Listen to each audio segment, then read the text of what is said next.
Good morning friends. આજે આપણે unit 2 LMBB learn મોર બી brighter activity 3 જોઈશું.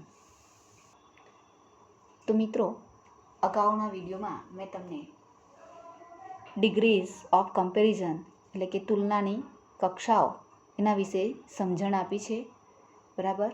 પોઝિટિવ ડિગ્રી, કમ્પેરેટિવ ડિગ્રી અને સુપરલેટિવ ડિગ્રી. પોઝિટિવ એટલે એઝ વત્તા વિશેષણ વત્તા એઝ.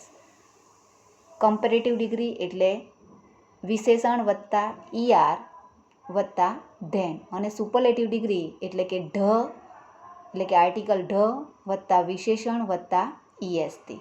બરાબર છે.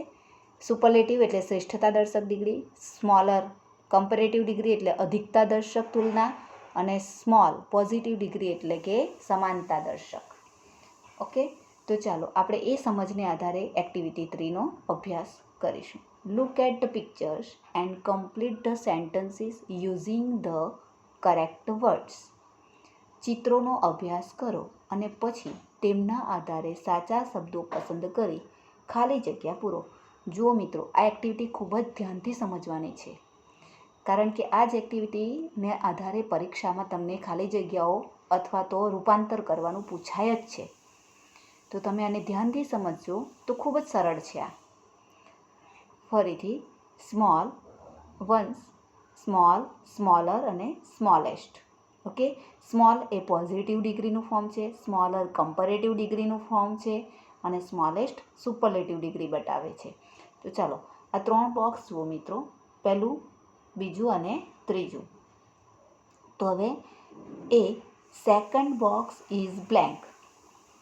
તો જુઓ મિત્રો, સેકન્ડ બોક્સ કેવું છે આ બાકીના 2 બોક્સ કરતાં? તો સિમ્પલ વિશેષણ આવશે સ્મોલ. કેવું છે?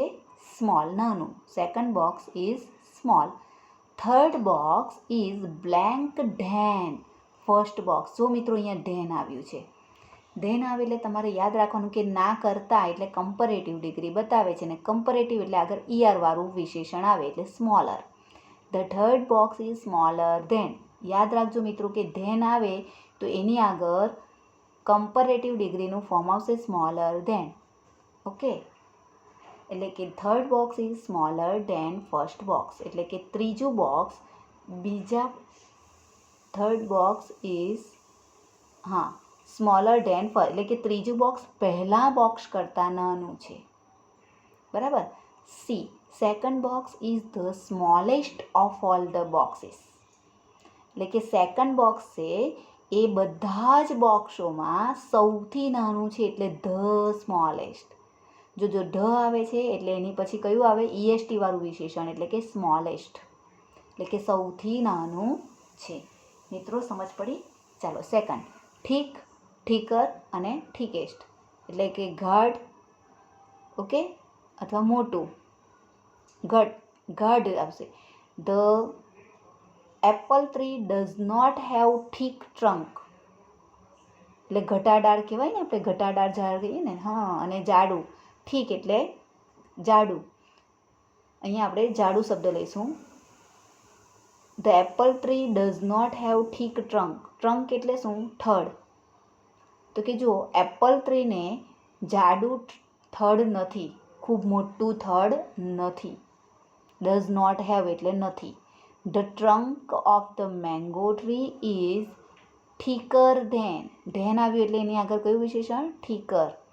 ઠીકર ધેન ધ એપલ ટ્રી. એટલે કે એપલ ટ્રી કરતાં મેંગો ટ્રીનું ઠીકર છે. Okay. See, the banyan tree. આ બનિયન ટ્રી છે. The banyan tree has the thickest trunk of all the trees. આ બનિયન ટ્રીને આ બધા જ ટ્રી કરતાં સૌથી વધારે જાડું, મોટું થડ છે, એટલે કે thickest. The thickest trunk of all the trees. ચલો third, short, shorter, shortest. A, Arnav is short boy. હવે તો તમને આઈડિયા આવી જ ગયો હશે. જો આ 3 બાળકો, અર્ણવ, યુવરાજ અને આદિત્ય. અર્ણવ નાનો છોકરો છે. Aditya is the shortest boy in class. Aditya સૌથી શોર્ટેસ્ટ છે. ધ આવ્યું એટલે shortest. Okay, Yuvraj is shorter than. આ અધિકતા બતાવે છે કે યુવરાજ અર્ણવ કરતાં નાનો છે.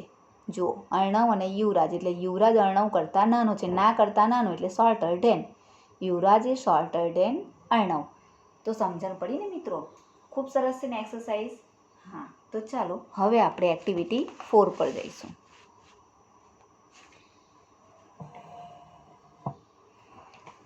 Activity 4. Your teacher will read the following story for you.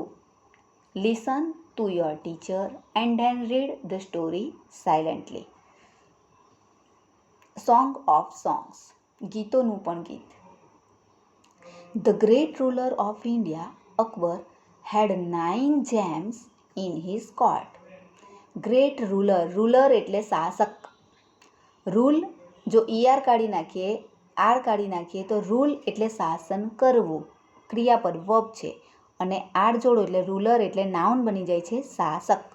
Great એટલે મહાન. ભારતનો એક મહાન શાસક કોણ? અકબર.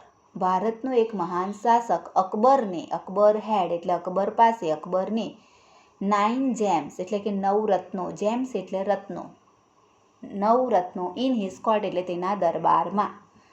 ભારતના મહાન શાસક અકબર પાસે તેના દરબારમાં 9 રત્નો હતા.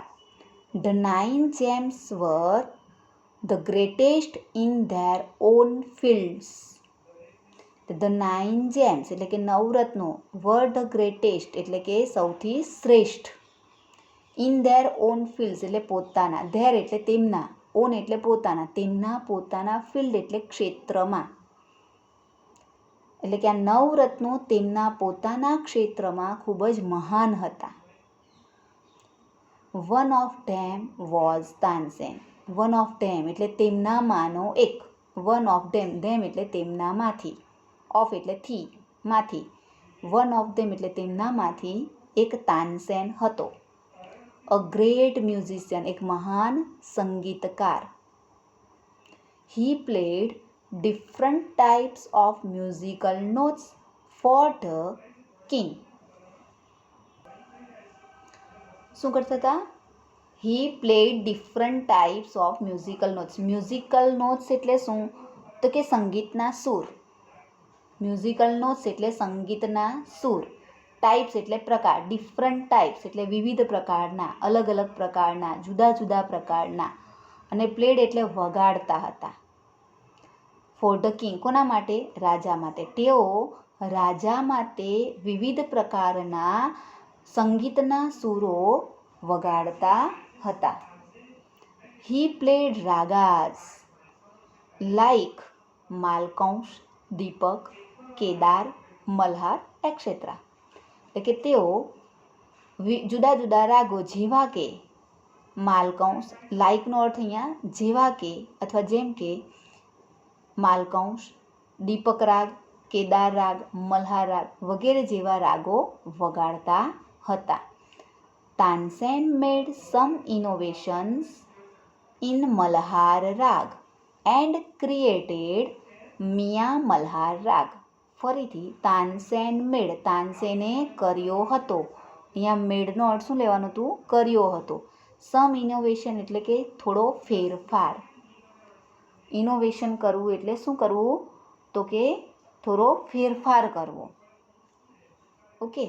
ઇન મલ્હાર રાગ કયા રાગમાં ફેરફાર કર્યો? મલ્હાર રાગમાં. એટલે કે તાનસેને મલ્હાર રાગમાં થોડો ફેરફાર કર્યો અને નવો રાગ મિયા મલ્હાર રાગ ક્રિએટ કર્યો એટલે બનાવ્યો, એની રચના કરી. ક્રિએટ કરવું એટલે બનાવવું, રચના કરવી, સર્જન કરવું.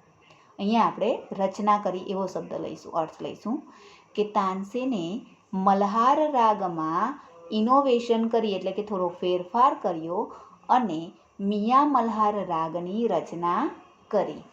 Okay. One evening the king was in his court. એક સાંજે રાજા હિઝ કોર્ટ એટલે તેમના દરબારમાં હતા. He said to Tansen. તેમણે તાનસેનને કહ્યું. સેડ એ સેનું વીટું છે. હી સેડ કહ્યું, ઉસ્તાદજી play something new on your tanpura and make us happy. ઉસ્તાદજી પ્લે સમથિંગ ન્યૂ. સમથિંગ એટલે કંઈક, પ્લે એટલે વગાડો, ન્યૂ એટલે નવું. કંઈક નવું વગાડો, પણ શેના ઉપર? On your tanpura. On your એટલે તમારા તાનપુરા ઉપર. ઓન યોર તાનપુરા એટલે કે તમારા તાનપુરા ઉપર કંઈક નવું વગાડો. And make us happy. અને મેક અસ એટલે કે અસ એટલે અમને, અમને બધાને ખુશ કરો, હેપી કરો. તાનસેન અગ્રીડ. તાનસેન સંમત થયા, રાજી થયા. ઓકે. હી ટુક હિઝ તાનપુરા. તેમણે તેમનો તાનપુરો લીધો. ટુક એ ટેકનું V2 છે. ઓકે. ટેક એટલે લેવું ને ટુક એટલે લીધો. હી સ્ટાર્ટેડ રાગ દરબારી. તેમણે કયો રાગ શરૂ કર્યો? રાગ દરબારી. હી સ્ટાર્ટેડ ધ રાગ દરબારી. સ્ટાર્ટ એટલે શરૂ કરવું. The court became calm and quite. Court એટલે દરબાર. દરબાર કેવો બની ગયો? બીકેમ એટલે બની ગયો. કેવો બની ગયો? કામ એન્ડ ક્વાઇટ એકદમ શાંત અને નીરવ. શાંત અને નીરવ થઈ ગયો એટલે ચૂપચાપ, અવાજ વગર એકદમ. કામ એન્ડ ક્વાઇટ એટલે શાંત અને નીરવ. ફરીથી the court became calm and quiet. દરબાર એકદમ શાંત અને નીરવ બની ગયો. People forgot everything around them. લોકો તેમની આસપાસનું બધું જ ભૂલી ગયા. ફરગોટ એટલે ભૂલી ગયા. ફરગીવનું V2 FORGIVE. ફરગીવ એટલે ભૂલી જવું, ફરગોટ એટલે ભૂલી ગયા. એવરીથિંગ એટલે બધું જ, અને સમથિંગ એટલે કંઈક. ઓકે. અરાઉન્ડ. અરાઉન્ડ એટલે તેમની આસપાસનું, ચારે બાજુનું. અરાઉન્ડ એટલે તેમની આસપાસનું, ચારે બાજુનું. ધેમ એટલે કે લોકો તેમની આજુબાજુનું અથવા તો ચારે બાજુનું બધું જ ભૂલી ગયા. After some time. થોડી વાર પછી. આફ્ટર એટલે પછી, સમ ટાઈમ એટલે થોડી વાર. The king looked up. આને લુક્ડ વાંચવાનું, લુકેડ નહીં વાંચતા. આનો ઉચ્ચાર શું થાય છે? Looked. The king looked up. રાજાએ ઉપર જોયું. His eyes bright with praise. તેમની આંખો, પ્રેઝ એટલે વખાણ અથવા પ્રશંસા. બ્રાઇટ એટલે ચમકવું. અહીંયા આપણે કયો શબ્દ લઈશું? ચમકવું. તેમની આંખો, કોની? રાજાની. તેમની આંખો પ્રશંસાથી ચમકતી હતી. Bright with praise. પ્રેઝ એટલે વખાણ અથવા પ્રશંસા. Wonderful he said. તેઓએ કહ્યું અદ્ભુત. વન્ડરફુલનો અર્થ શું થાય છે? અદ્ભુત. Superb. I listen to you every day. Superb એટલે કે ઉત્તમ. I listen to you every day. હું તને દરરોજ સાંભળું છું. એવરી ડે એટલે દરરોજ. લિસન એટલે સાંભળું છું.